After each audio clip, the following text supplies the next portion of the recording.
Le genre de vidéo que tu ne verras jamais en France. Et j'ai appelé ma mère et je lui ai dit, maman, je suis très heureux, je suis musulman. Elle le savait déjà parce qu'il y avait un journaliste du Royaume-Uni qui nous suivait. Il travaillait pour Gulf News et elle a tout reporté. Qu'est-ce qu'elle t'a dit quand elle a su? Je l'ai revu depuis et elle m'a expliqué. J'ai lancé le premier article, m'a-t-elle dit, et l'histoire s'est répandue. Je ne sais pas exactement comment la nouvelle s'est propagée, mais moi, je me sentais merveilleusement bien. Je me sentais complet et j'avais le sentiment d'être prêt. Après que Michael ait lu les livres sur l'islam, que t'a-t-il dit?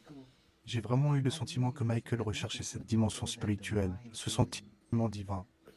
Je lui ai apporté beaucoup de livres d'Arabie Saoudite. J'en ai apporté de Bahreïn et aussi de plusieurs mosquées là-bas, à Bahreïn. Il les a tous lus. J'aurais simplement aimé qu'il fasse cette annonce. Peut-être l'a-t-il fait au fond de son âme. Mais en même temps, nous avions besoin de l'entendre. Parce que pour moi, cela avait été une protection. Et j'avais le sentiment que cela aurait été une protection pour lui aussi. Est-ce qu'il t'a dit un jour que tu l'entendrais? Qu'il l'embrasserait ou se convertirait? Est-ce qu'il t'a dit ça?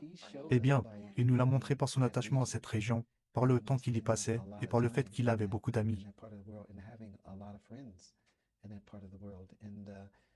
Et c'est très difficile, parce qu'il était constamment sollicité, tiré dans toutes les directions. On lui demandait sans cesse de faire ceci ou cela. Il avait une vie difficile, une vie vraiment difficile. Et surtout, abonnez-vous. Speaker Corner FR.